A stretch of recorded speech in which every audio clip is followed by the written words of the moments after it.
Hey guys, welcome back to the channel. I'm Stannis. I talk about finances, my personal journey to wealth, and today we're going to be looking over my dividends for the month of May and how much I've earned so far and what type of investments I've been making this month and how much interest I've earned so far. So currently my stock portfolio is at $125,000. So currently my account is mixed across a lot of tech stocks and then some dividend stocks, but mostly tech stocks. That's where most of my equity is in my portfolio. I do have other brokerage accounts, but I mainly focus on Robinhood.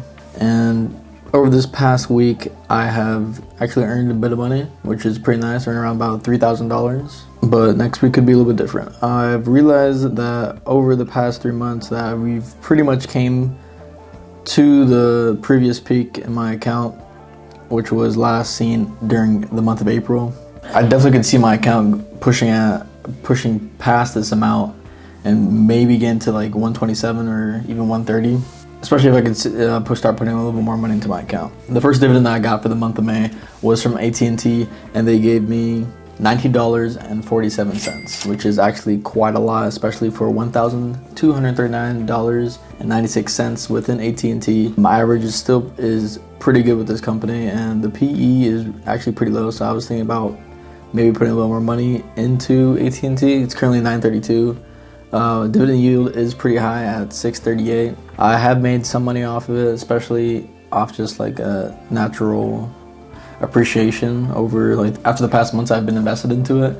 And obviously the dividends that AT&T is giving me are very large. I got like $20 month of February, November, and I'm pretty much always hitting around like close to $20, which is really nice. I'm thinking about maybe putting a little bit more, maybe like $500 more into AT&T, especially if it starts to dip down.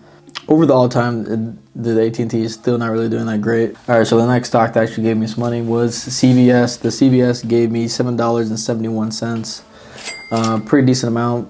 My market value is currently $677.75.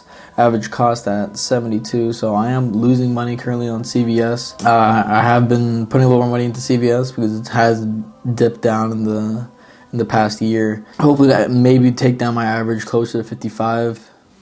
But kind of focusing a little bit more on the tech stocks right now. Haven't really put too much money into this currently. And the last stock that gave me some money for the month of May is Apple. Once again, I haven't really put a lot of money into the stock because over the past 5 years, that has just been pretty high. Actually, and over this past year, it's been pretty stagnant, if anything.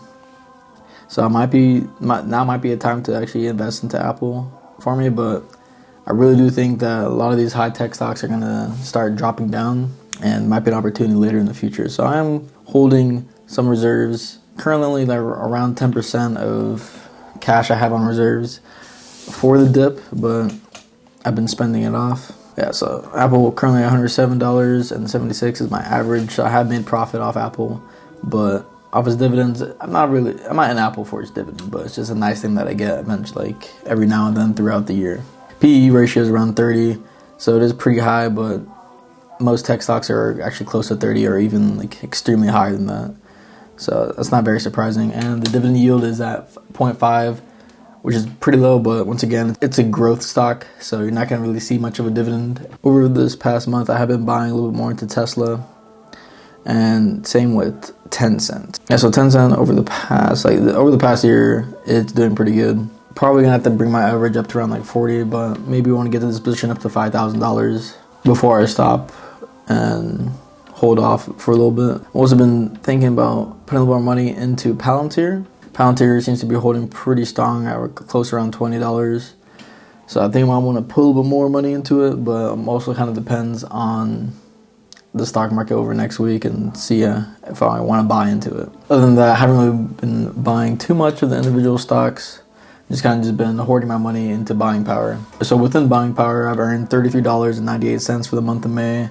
So far, I'm making this video on the May 19th, so it is going to increase, but for now, that's what it is. So the total amount of money that I've earned through dividends for the month of May is $31.58, which is pretty decent. It's pretty similar to what I've earned last month. My interest accrued through my buying power, I've earned $32.98. So my interest is beating my dividend income this month once again. But altogether with my dividend income and my interest through my buying power, I've earned $65.56 for the month of May. All the money is going to get reinvested into the account, and so it's going to continue to grow, and I'm going to see higher returns every single time. I'm going to see higher returns every single month, especially if the stock that I am invested in maintains the same price or increases. If it does go down, then obviously I'm going to see a lower dividend yield because the stock itself is going down, and the dividend yield is based off the stock itself. That is the end of the video. If you guys like the video, like and subscribe. Let me know how much money you guys earned this month through your dividend income. Peace.